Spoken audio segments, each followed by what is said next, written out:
আমরা আদম কবার সেজদাকারী দল অল্প সংখ্যক, আর আদম কবার সেজদার বিরোধী এজিপি দল হচ্ছে কোটি কোটি কোটি জি কোটি কোটি দলের সাথে যদি আমরা কিছু লোক আমার সিস্টার তরিকা নিয়ে আমরা আদম কবার সেজদার মাধ্যমে চলছি, আমাদের সম্মুখ গুরু আমাদের রসুল, আমরা গুরুরূপে আল্লাহ বিশ্বাসী, তারপরে সেখানে সেজদার মাধ্যমে আমরা পবিত্রতা অর্জন করি, জয়গুরু বলি, বাদ্যযন্ত্র বাজাই, এই সমস্ত বিষয়গুলোর মাধ্যম দিয়ে আমরা আমাদের তরিকতটাকে প্রচার করি।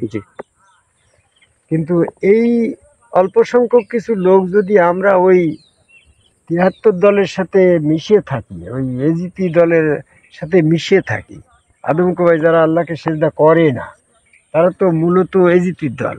জি এখানে আরেকটা বিষয় দেখো, যে শয়তানের কাজ হচ্ছে আদম কবাই সেজদার থেকে মানুষকে বিরত রাখা, আল্লাহর পথ থেকে বিরত রাখা, এটাই হচ্ছে মূলত শয়তানের কাজ। জি নবী মুহাম্মদ সাল্লাল্লাহু আলাইহি ওয়াসাল্লাম যখন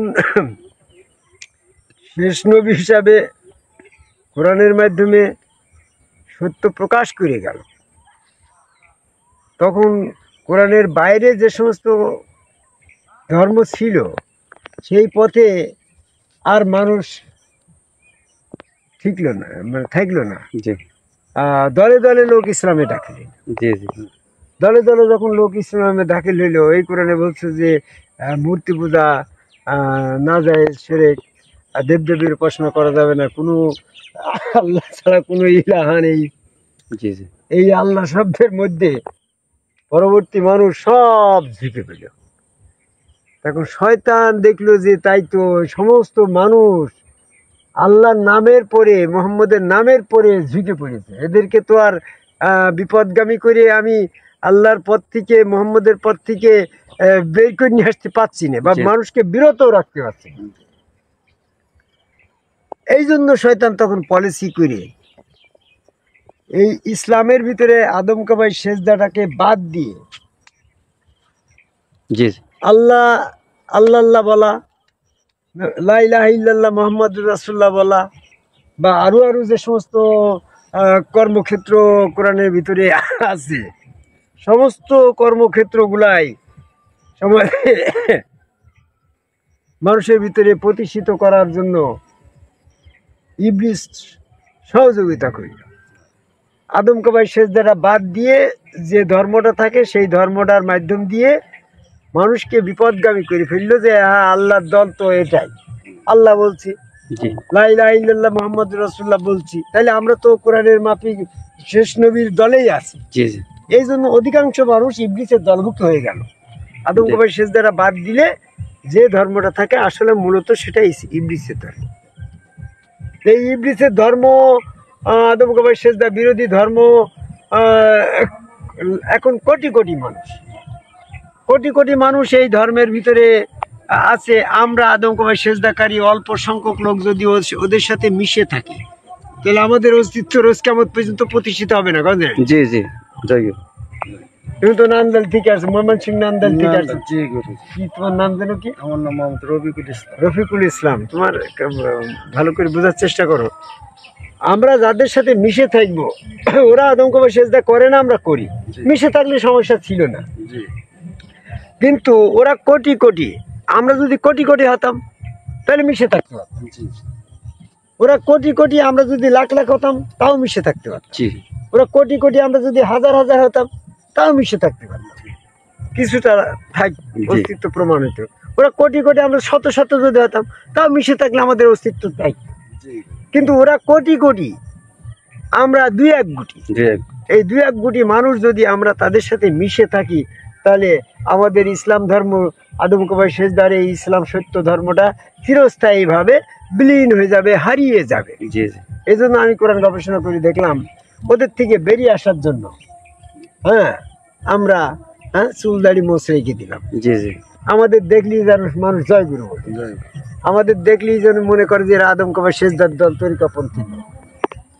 তো অনেকেই বলে এই গোপ এবং চুল রাখার ভিতরে কোনো ধর্ম নেই। এরকম অনেক কথা বলেন। জি জি তাদের লজিকটাকে খণ্ডন করার জন্য, কথাটাকে খণ্ডন করার জন্য আমার লজিকটা হচ্ছে এরকম, যারা এই যেমন তুমি গঞ্জের আলী, তোমার দাড়ি চুল কিছুই নেই, জি আর যে লোকটা দাড়ি আছে জি তাহলে ওই লোকটা ধার্মিক লোক। জি জি দাড়িটা যখন ধর্মের মূল্যবোধের কারণে মানুষ চিহ্নিত করছে যে ওই লোকটা হয় না 5 ওয়াক্ত নামাজ পড়ে, না হলে ধর্ম করে, ইসলাম ধর্ম করে। জি জি দাড়ির কারণে ওই লোকটার ধর্মীয় প্রকাশটা সমাজে প্রতিষ্ঠিত প্রকাশ পাচ্ছে। তাহলে দাড়ি ধর্মীয় মূল্যবোধের কারণে রাখা। জি জি এখন ধর্মীয় মূল্যবোধের কারণে যদি দাড়ি রাখা যায়, তাহলে গোপ এবং চুলটাও তো ওই ধর্মীয় মূল্যবোধের ভিতরেই পড়ে। জি জি তাহলে যারা ধর্মীয় মূল্যবোধ নেওয়ার জন্য দাড়ি রেখেছে, তাদের জন্য মোচ এবং চুলটাও ধর্মীয় কারণেই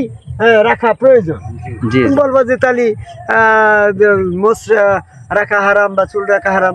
আল্লাহ চুল দাড়ি মোচ দিল, দাড়িটা যদি আল্লাহ ভালো মনে করতো আর মোচটা যদি ভালো মনে করতো না, তাহলে তো দিতই না। জি জি তাহলে ধরনের মূর্খতা বললে তো হবে না। আর আল্লাহ যদি দিয়ে ফেলে, পরে যদি আবার ওটা নিষেধ করে যে কেটে ফেলো, তাহলে আল্লাহ দেওয়াটা ভুল ছিল প্রমাণ হবে। তা আল্লাহর তো কোনো ভুল নেই। এই জন্য কোরআন গবেষণা করে দেখলাম যে চুল দাড়ি মোচ রাখার বিরুদ্ধে কোনো আয়াত নেই, বরং সূরা আল ফাতের 23 নম্বর আয়াতে বলছে যে প্রাচীনকাল থেকে যে সুন্নত চলে আসছে এটা পরিবর্তন করা যাবে না। তাহলে আমরা চুল দাড়ি মোচ রেখে ওই কোটি কোটি আদম কাবাই সেজদা বিরোধী এজিতি দল থেকে বেরিয়ে আসি হুসাইনি দলের পতাকা তলে আসি। পৃথিবীর সকল মানুষকে আমরা দল, বর্তমানে দল হচ্ছে 2টা দল, একটা এজিতের অনুসারী ইবলিসের দল, হ্যাঁ, আর একটা হচ্ছে নবীর অনুসারী আদম কাবাই সেজদাকারী মুমিনের দল। তো চিনার জন্য আমাদের আল্লাহ পাকের সুন্নত চুল দাড়ি মোচ রেখে চিনে নিতে হবে এই লোকগুলা হচ্ছে গুরুবাদী ধারা আদম কাবাই সেজদা করা লোক, যার যার গুরু তার রসুল, এরা বিশ্বাস করে আদম কাবাই সেজদা করে, এরা জয় গুরু বলে এরা এরকম বাদ্যযন্ত্র বাজায়, এরা কোরআন হাদিস মানে না, কোরআন মোতাবেক জীবন জিন্দিগি চালে, এরা আল্লাহ পাকের হাত পা, আল্লাহ পাকের হাকিকাতে বিশ্বাসী, এরা আল্লাহ দর্শনে বিশ্বাসী। জি জি এই ধরনের মানুষের পরিচয় বর্তমানে যারা চুল দাড়ি মোচ রেখেছে তারা। তা আপনি যদি মনে করেন যে আমিও আদম কাবাই সেজদাকারী একজন মানুষ, আল্লাহ দর্শনে বিশ্বাসী, সম্মুগুরু রসুলে বিশ্বাসী, তা আপনাকেও ঠিক ওদের দল থেকে বেরিয়ে এসে টুপি পাগড়ি জুব্বা পরিত্যাগ করে চুল দাড়ি মোচ রেখে, হ্যাঁ, আমাদের সত্য ধর্ম আদম কাবাই সেজদার পথে আসার আহ্বান করে আমি আমার কথা শেষ করে জয় গুরু।